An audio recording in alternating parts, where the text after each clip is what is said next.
बड़े बुजुर्ग हों उनका सम्मान कैसे करना है, यहाँ पर कथाएं भागवत का आयोजन करना चाहिए, यज्ञ अनुष्ठान करना चाहिए। तो हमें यहाँ पर आके अश्लील डांस, फिल्मी आयोजन ये सब बिल्कुल भी कतई नहीं करना चाहिए। उन क्रिएटरों को सख्त कार्रवाई होना चाहिए ऐसे लोगों के ऊपर जो यहाँ पर फिल्मी डांस करते हैं, फिल्मी जो है वीडियो क्रिएट करते हैं और बहुत से बाबाओं को जा कर के जो है परेशान करते हैं। ऐसे लोगों को जो है बिल्कुल कार्रवाई होना चाहिए। और मैं आपको इसके लिए साधुवाद देता हूँ कि आप बहुत तेज तर्रार पत्रकार हैं, आप ओर से छोर तक की खबर को कवर करने का प्रयास करते रहते हैं। आप जैसे लोग यदि अगर समाज में होंगे तो अपने समाज की जो मूल बातें हैं, जो महत्वपूर्ण बातें हैं, वो सामने उभर कर लोगों तक पहुंचेंगी और लोग उससे जो है अनुसरण करेंगे। रामचरितमानस में एक और कहावत प्रचलित है, कर्म प्रधान विश्व रच राखा, जो जस करहि सो तस फल चाखा। तो इसके पीछे क्या है कि कलयुग में यदि आप नाम जप करते हैं तो इसका प्रभाव आपके कर्मों में या कर्मों की क्रियाशैली पर पड़ता है या फिर नहीं पड़ता? ये पड़ता है। अच्छा, जहां आपने कर्म कहा तो आप बताइए कर्म और प्रारब्ध में क्या अंतर है? या कर्म या प्रारब्ध एक साथ चलते हैं, या कर्म के प्रभाव से प्रारब्ध चलता है, या प्रारब्ध के प्रभाव से कर्म चलता है? साथियों नमस्कार, मैं आपका भाई Brajesh Pandey Hind news live channel से। मैं आपको दिखाना चाहूँगा जनपद प्रयागराज में जिस प्रकार से इस माघ के मेले पर कहीं न कहीं वातावरण पिछले वर्ष की भांति इस वर्ष जो धीमा दिखाई दे रहा है, कम दिखाई दे रहा है, निम्न दिखाई दे रहा है, इसके पीछे का एक कारण मैं ऋषियन आश्रम जो मेरे पीछे आप देख पा रहे होंगे, ऋषियन आश्रम के संचालक हमारे साथ बैठे हुए हैं। इनसे मैं इनका परिचय पूछूंगा, इनका उद्देश्य पूछूंगा और ये रहने वाले कहाँ के हैं ये भी पूछूंगा। और प्रयाग क्षेत्र की वो नाना प्रकार की चीज़ें जो लोग वास्तव में नहीं बता पाते हैं, अफवाह फैलाते हैं कि प्रयाग क्षेत्र में ऐसा चल रहा है, प्रयाग क्षेत्र में वैसा चल रहा है, उन सभी बातों का खंडन करते हुए इस प्रयाग क्षेत्र के निचोड़ बताने का पूरा प्रयास करेंगे। महंत जी, क्या नाम है आपका? मैं पंडित इंद्रेश त्रिपाठी, ऋषियन आश्रम संचालक, अध्यक्ष ऋषियन ट्रस्ट जी। कहाँ के रहने वाले हैं? मैं जनपद चित्रकूट, जहाँ पर ऋषियन स्थान का ये मूल स्थान है, जिसके नाम से आश्रम हमारा यहाँ लगा हुआ है, बरहा कुटरा ग्राम के अंतर्गत विकासखंड मऊ में, हम वहीं से हैं। अच्छा, लगातार आप देख पा रहे होंगे पिछले वर्ष की भांति इस वर्ष थोड़ा भीड़ कम है, लोग भी कम आ रहे हैं, आश्रम भी बहुत कम लगे हुए हैं, तो इसके पीछे का कारण क्या है? दरअसल में देखिए, ये प्रयाग क्षेत्र में पूरे हिंदुस्तान का विश्व प्रसिद्ध मेला होता है और कुंभ और माघ में बहुत बड़ा ज़मीन आसमान का अंतर होता है। तो वो महाकुंभ था और ये माघ मेला है, तो इसमें जो है अंतर तो स्वाभाविक है, लेकिन फिर भी उस हिसाब से इतनी कम भी भीड़ नहीं है। अभी लोग जो है आज जिसको सकट बोलते हैं, कुछ लोग इसको पूजा करके यहाँ आते हैं, कुछ लोग मकर संक्रांति तक आते हैं। तो मकर संक्रांति तक में यहाँ अपार भीड़ हो जाएगी, कहीं खाली नहीं बचेगा। और माघ के हिसाब से अगर देखा जाए तो जो माघ के हिसाब से देखा जाए तो कम नहीं है, बहुत है। चूँकि मैं यहाँ 24 तारीख से हूँ, आज मुझे लगभग 15वां दिन है। 24 दिसंबर जी, मैं 24 तारीख से हूँ जो है, तो मैं देख रहा हूँ लगातार कि किस तरीके से भीड़ का इजाफा हुआ है। जब हम शुरू में यहाँ आए थे तो बिल्कुल हमारे बगल में कोई आश्रम नहीं लगे हुए थे, और फिर जब हमारा 24 तारीख को लगा तो धीरे धीरे लोग आना शुरू हुए, देखे हम, तो ये इजाफा हो रहा है। और माघ के हिसाब से अन्य वर्षों और अन्य माघ के हिसाब से इस बार जो है अधिक भीड़ रहेगी। अच्छा, लगातार आप देख पा रहे हो किस प्रकार से यहाँ पर प्रशासन ने अपनी शक्ति कैसे बरत रही है, ये बताइए।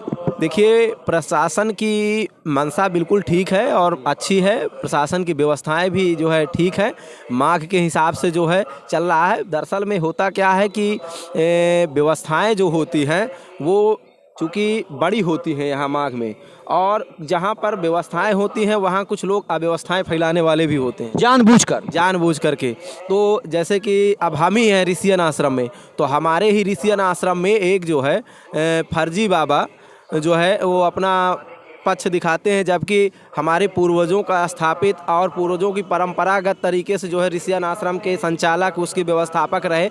लेकिन इस तरीके के जो है आरोप प्रत्यारोप सदैव रहे हैं कहीं ना कहीं जहां अच्छे कार्य होते हैं।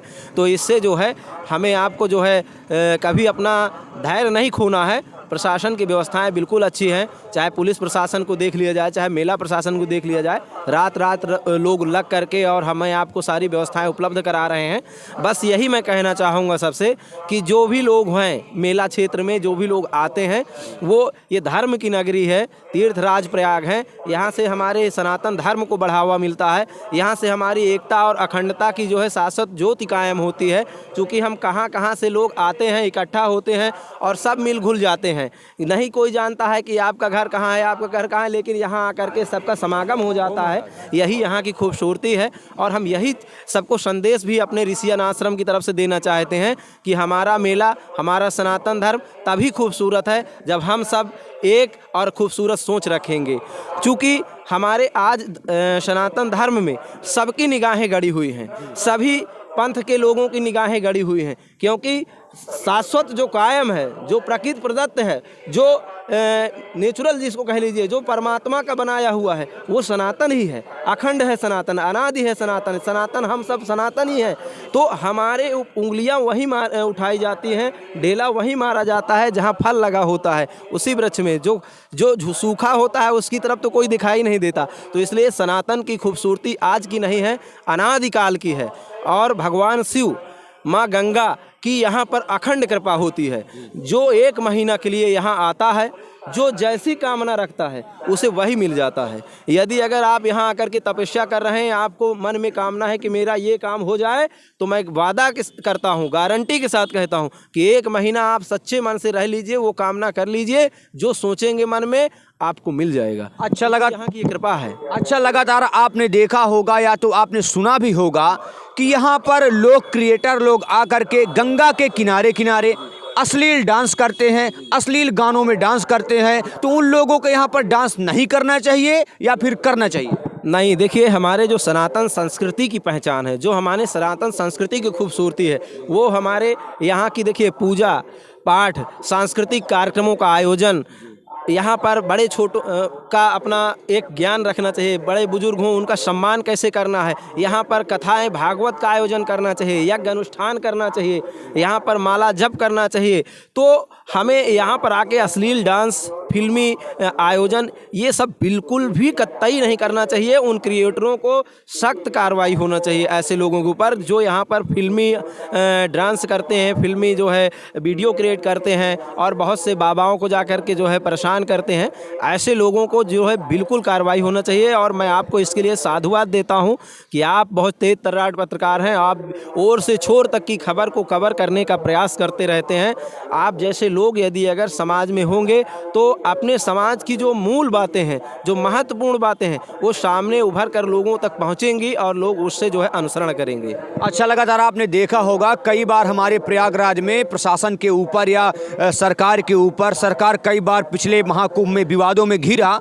तो इस बार आपको क्या लगता है कि जो घिरा वो आरोप प्रत्यारोप के कारण घिरा या फिर उसमें भी कोई लापरवाही बरती गई? देखिए, ये साजिश है, ये साजिश है। और सनातन धर्म को कमज़ोर करने के लिए, प्रशासन को बदनाम करने के लिए, हमारे सनातन धर्म को बदनाम करने के लिए ये साजिशें सदैव रची गई हैं और फिर भी रची जाएंगी। बस हमें आपको सावधान रहने की ज़रूरत है। और जब हम सावधान रहेंगे, सजग रहेंगे, तो वो नाकाम होंगे। और यही हुआ है। वो पहले कोशिशें बहुत किया है उन लोगों ने, लेकिन वो नाकाम हुए हैं। हमारा मेला महाकुंभ का दिव्य और भव्य मेला संपन्न हुआ है और ये माघ का मेला भी ऐसे ही संपन्न होगा। अच्छा, ये जो ऋषियन आश्रम है, ऋषियन आश्रम के विषय में थोड़ा स्टेटमेंट दीजिए। ऋषियन आश्रम का उद्गम कहाँ से हुआ? ऋषियन आश्रम के लोग यहाँ गंगा के तट पर कितने वर्षों से कल्पवास कर रहे हैं? ऋषियन आश्रम की रूपरेखा क्या है? ऋषियन आश्रम के संचालकों के साथ साथ यहाँ का उद्देश्य क्या है? देखिए, ऋषियन आश्रम की जो परंपरा पड़ी, हमारे पूर्वज थे रामापत, जो कि साबिक के ज़मींदार थे। और वो ऋषियाय करके जा कर के एक 1519 नंबर है, वहाँ झोपड़ी बना कर के रहने लगे। तो चूँकि वो बहुत प्रसिद्ध व्यक्ति थे जो है और सम्मानित व्यक्ति थे, तो उसको ऋषियान कहा जाने लगा। फिर उनके रहने से वहाँ साधु संतों का आगमन हुआ। लगभग 1800 ईस्वी की ये बात है। फिर साधु संतों का वहाँ आगमन हुआ और रहते रहते वहाँ पूरा उसको जो है आश्रम और सुंदर सुसज्जित उसको बढ़िया वातावरण वहाँ का बन गया। यानी कि ऋषियन आश्रम कोई छोटी मोटी धरोहर नहीं? नहीं, ये राष्ट्रीय धरोहर है, अंतर्राष्ट्रीय स्थल है ऋषियन। इसमें केंद्रीय सरकार हो चाहे राज्य सरकार हो, चाहे पुरातत्व विभाग के अधिकारी हो या इतिहासकार हो, इसकी खोजबीन करने के बाद इसके सौंदर्यीकरण के लिए अपना योगदान देना चाहिए? देखिए, पुरातत्व तो वहाँ कभी नहीं आया। मैं आपको बता दूं, हमारे पूर्वजों ने उस स्थल को जब जागृत कर दिया तब पुरातत्व के लोगों को जानकारी हुई और फिर आकर के वहाँ एक बोर्ड गाड़ दिए वो। बल्कि उन्होंने कोई वहाँ पर कार्य नहीं किया, कोई सहयोग नहीं किया, परंतु मेरे द्वारा लगातार वहाँ के विकास के लिए जब पहल की गई तो पर्यटन मंत्रालय द्वारा वहाँ के लिए जो है 1,26,00,000 की धनराशि आवंटित हुई है, जिसका मैंने 1 वर्ष पूर्व भूमि पूजन करके जो है वहाँ पर सत्संग भवन, टॉयलेट ब्लॉक, रोड, खड़ंजा इत्यादि के कार्य जो है किए हैं। और वहाँ अनुष्ठान इत्यादि हमेशा चलता रहता है। विद्वान आचार्यों द्वारा तमाम आकर के लोग वहाँ पर अपने कल्याण के लिए रुद्राभिषेक करते रहते हैं। और वही परंपरा हमारे पूर्वजों ने यहाँ लगभग जो है सन 85 से यहाँ डाली। उनका वो हमारे बाबा जी थे पंडित केदारनाथ त्रिपाठी, कार्यवाहक के रूप में तमाम लोग रहते थे, लेकिन मुख्य रूप से जो है यहाँ जो मूल संस्था स्थापित करने वाले हैं प्रयाग क्षेत्र में, वो पंडित केदारनाथ त्रिपाठी हमारे बाबा जी हैं स्वर्गीय। अच्छा, लगातार हमारे साथ एक और महंत जी जुड़े हुए हैं। इन महंत जी से मैं इनका परिचय लूँगा। क्या नाम है आपका? मेरा नाम चंद्रमोहन त्रिपाठी है, वैसे तो मोहनदास जी कहते हैं। जी। और हम भी ऋषियन आश्रम से जुड़े हुए संत हैं। अच्छा, लगातार इस प्रयाग क्षेत्र को तीर्थों का राजा प्रयाग कहा जाता है, इसके पीछे की मूलभूत वास्तविकता क्या है? इसके पीछे ऐसा है कि ये सनातन है और माँ गंगा भगवान शंकर की जटाओं से निकली हुई, जिससे हमारे पूर्वज बताते हैं कि यहाँ पे बहुत से ऋषि मुनि सब आकर के तपस्या करते हैं। उन्हीं के अनुसार हम सब लोग भी उसी धारा पे चलते हैं, क्योंकि रामचरितमानस में भी बहुत सुंदर इसका वर्णन भी मिलता है। और कल का जो पर्व था वो भगवान गणेश का, जो गौरी जी के पुत्र और भगवान शंकर के पुत्र हैं, आज उनका दिन भी पड़ा। इसलिए रामचरितमानस में लिखा भी है कि जो सुमिरत सीधी हो गणनायक करिवर बदन, जासु हृदय आगार बसहि राम सर चापुधर। भगवान श्री राम भी उन्हीं के अनुसार यहाँ पे तपस्या किया और तपस्या करने के बाद ये जो गंगा जी का तट है, ये ऋषियों मुनियों का क्षेत्र है। यहाँ पे जो तप करते हैं उनकी मनोसाधनाएं पूर्ण होती हैं। अच्छा, लगातार आप अपने सत्संग के माध्यम से जिस प्रकार से सनातन प्रेमियों को आकर्षित करने का काम करते हैं, वो चाहे भागवत का मंच हो या किसी धार्मिक पौराणिक मंच हो या किसी प्रकार का सनातन प्रेमियों का कोई ऐसा मंच हो जिसमें सनातनों की उपलब्धियों को बताया जा रहा है, वहाँ आप अपने गायन के माध्यम से जो अलंकृत करते हैं उस मंच को, उसके पीछे का रवैया क्या है, आपका उद्देश्य क्या है कि लोगों को सनातन को बदनाम करने के बजाय इसके प्रति आकर्षित होना चाहिए या फिर बदनाम करने वाले लोगों के साथ साजिशें करनी चाहिए? इसमें हमारे पूज्य गोस्वामी तुलसीदास जी उस कालखंड में बताया, उन्होंने लिखा, जो वाल्मीकि रामायण से निचोड़ करके संपूर्ण ग्रंथों से ले करके बाबा गोस्वामी तुलसीदास जी ने पहले ही वंदना में लिख दिया है, प्रथम श्लोक, कि वर्णानाम अर्थ संघानाम रसानाम छंदसामपि।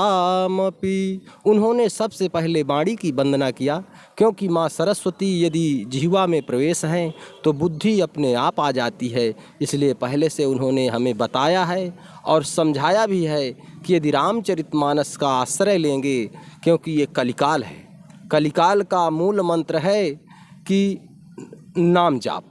यदि आप जाप करेंगे तो इसी शरीर में कलयुग इसी में, सतयुग इसी में, द्वापर इसी में, त्रेता है। इसलिए माँ गंगा के तट पर बैठ के, और जो नहीं भी आ पाते हैं वो बाबा हमारे रविदास जी ने भी कहा है कि आपन मन चंगा तो कठौती में गंगा। इसलिए गंगा जी का दर्शन, पूजन और उनके गोद में रह के तपस्या करना ये महान कर्तव्य है। अच्छा महाराज जी, आपने का जैसे बताया, यानी कि रामचरितमानस में एक और कहावत प्रचलित है, कर्म प्रधान विश्व रच राखा और जो जस करहि सो तस फल चाखा। तो इसके पीछे क्या है कि कलयुग में यदि आप नाम जप करते हैं तो इसका प्रभाव आपके कर्मों में या कर्मों की क्रियाशैली पर पड़ता है या फिर नहीं पड़ता? ये पड़ता है, क्योंकि हमारे प्रारब्ध जो हमारे पूर्व के हैं वही हमें मिलता है। यदि कोई कहता है कि नहीं नाम जाप करते हम बहुत हैं, लेकिन ये हमें मिलता नहीं, इसका कारण है। एक छोटा सा उदाहरण मैं दूंगा। जैसे पहलवान किसी बच्चे को लड़ाई सिखाता है तो पहले उसको ऐसे ऐसे मारता है, और जहाँ पे मारता है जान जाता है वो पहलवान कि इसके यहाँ चोट है, तो बार बार वहाँ चोट देता है।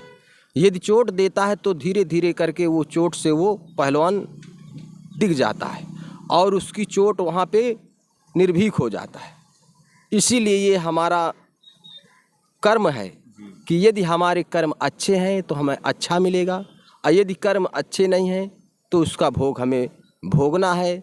कर्म से कोई बंधन से छूटा नहीं है। अच्छा, जहां आपने कर्म कहा तो आप बताइए कर्म और प्रारब्ध में क्या अंतर है? या कर्म या प्रारब्ध एक साथ चलते हैं, या कर्म के प्रभाव से प्रारब्ध चलता है, या प्रारब्ध के प्रभाव से कर्म चलता है? कर्म के प्रभाव से प्रारब्ध चलता है, लेकिन पूज्यपाद बाबा गोस्वामी तुलसीदास जी रामचरितमानस में स्पष्ट लिखा है कि यदि व्यक्ति कर्म अच्छा करता भी है और उसके प्रारब्ध कुछ बिगड़े भी हैं तो उससे भगवान शंकर की ऐसी महिमा है कि जो 2 दिन 3 दिन जल से नहलाता है, उनकी आरती वंदन करता है, तो उसके कर्म जो है फल देना। यानी कि भावी मेट सकहि त्रिपुरारी। जी, भावी मेट सकहि त्रिपुरारी। भगवान शंकर उनके अपराधों को भी मेट करके उसे सत्कर्म में बदल देते हैं। क्योंकि एक बार बाबा तुलसी रामचरितमानस में नहीं, विनय पत्रिका में लिखा, उन्होंने कहा, और माता पार्वती से उल्हाना देते हुए ब्रह्मा जी ने कहा कि मुझे तो लगता है कि रावरो ये भोलेनाथ लगता है पागल हो गए, लेकिन ऐसा नहीं है। मैं आपसे उल्हाना देता हूँ, क्योंकि मैं जिसके मस्तक में ललाट में लिखा तक भी नहीं हूँ, मैं उनकी ही संपत्ति को बनाते बनाते थक गया। इसलिए भोलेनाथ हमारे भोले भी हैं और भाले भी हैं। जो इनकी सेवा मन से, तन से और श्रद्धा भक्ति से करता है, उसकी सारी मनोकामनाएं गंगा मैया पूर्ण करती हैं। अच्छा, अब लास्ट सवाल मैं आपसे ये करूंगा कि आने वाले समय में जिस प्रकार से सनातन धर्म से निकले हुए छोटे छोटे बिंदु जो सनातन धर्म पर बार बार उंगली उठा रहे हैं, बार बार प्रश्नवाचक चिन्ह उठा रहे हैं, बार बार विवादों के घेरे पर ले रहे हैं, बार बार उसमें प्रश्न चिन्ह खड़ा करके आपत्तिजनक तरीके से समाज में प्रस्तुत कर रहे हैं, ऐसे सनातन विरोधियों के साथ कैसा बर्ताव करना चाहिए समाज को? समाज, देखो, ये समाज के हिसाब से काम नहीं चलेगा, क्योंकि सनातन में स्पष्ट है कि, और बाबा तुलसीदास जी स्वयं लिखे हैं कि निंदक नियरे राखिए सुंदर पर्णकुटी छवाए। जो रामचरितमानस में लिखा हुआ है वो एक एक महामंत्र है। निंदा करने वाले से कुछ नहीं होता, उसके प्रति हमें भाव कैसे क्या करना है मानव स्वयं जानकारी है। अच्छा भला और बुरा ये सब कुछ इंसान जानता है, इसलिए विरोधियों के विरोध करने से भी सनातन में कोई फर्क नहीं पड़ता, क्योंकि ये सनातन आज से नहीं बहुत पहले से है और ये चलता ही रहेगा। क्योंकि हमारे पूज्य संत कहिए या माननीय योगी मुख्यमंत्री आदित्यनाथ जी को कहिए, उनकी कार्यशैली और साहस ऐसा ना मुख्यमंत्री कभी हुआ है और न होगा, जो गंगा मैया की सुंदर सभी तीर्थों की सेवा में उनका सनातन अटल रहेगा। प्रिय मित्रों, जैसा कि महाराज जी ने कहा कि सनातन का विरोध करने के बावजूद भी सनातन धर्म में कोई प्रभाव पड़ने वाला नहीं है। कई स्तर पर यह देखा भी गया है, कई स्तर पर समझा भी गया है, और पौराणिक स्थितियों की माने तो कलयुग का जो प्रभाव प्रबल रूप से बढ़ रहा है, बावजूद इसके सनातन अभी भी संपूर्ण भारत पर सक्रिय है, एक्टिव है, प्रचलित है, संभवतः वो अपने रूपरेखा को प्रतीत करते हुए दिखाई दे रहा है। नमस्कार, मैं आपका भाई Brajesh Pandey, Hind news live channel से।